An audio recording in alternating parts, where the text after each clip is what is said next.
Hadassah lived in a mansion, drove the latest SUV, and wore designer labels. But behind the social media glamour was a woman surviving in silence. Her husband, Ramo, a real estate mogul, was feared in business circles not for his brilliance, but for his ruthlessness.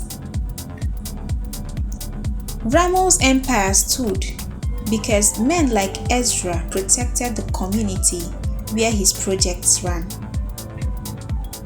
Ezra, a respected youth leader and rising political figure, had personally intervened when thugs threatened one of Ramo's properties. He kept the peace, negotiated with angry locals, and even paid for displaced tenants to be relocated, all without asking for a dime. But months later, when Ezra's community project needed sponsors to feed displaced families, he reached out to Ramo for support.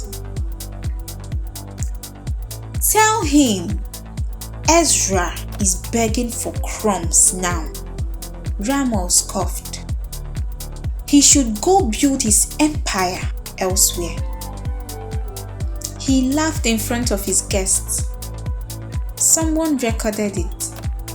The video leaked and went viral. Ezra was humiliated. People mocked him. Twitter threads dragged his name. But worse than the embarrassment was the betrayal. He had stood up for Ramo when no one else would. Ezra was hurt, but his anger grew dark. One of his aides overheard him say, "This man doesn't deserve peace. I will make sure his name crumbles with his empire." His team began digging into Ramo's shady contracts. News outlets started watching.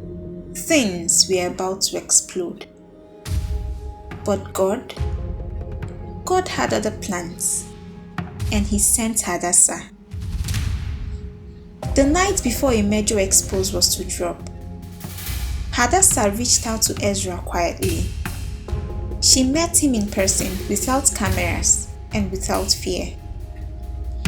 "I know my husband's pride has stirred something dangerous," she said. "But if you destroy him, you destroy everyone who depends on him. Hundreds of workers, families.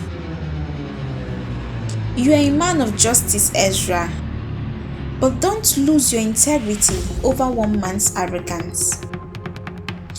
Ezra was stunned, not by her words, but by her clarity, her discernment, and her ability to see the bigger picture.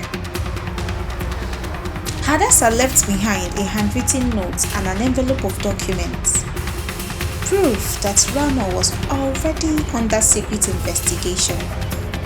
She urged Ezra to take the higher road, to let God handle the fight. And he did. The next morning, instead of releasing a scandal, Ezra posted a message on his page. "Real power isn't in destroying others. It's in knowing when to let God finish what man started." Ramo was arrested 2 months later, not by Ezra, but by a government probe. And the storm never touched Hadassah. Later, as Ezra rose in influence and impact, he found himself thinking not about vengeance, but about the woman whose wisdom stopped a war even before it began.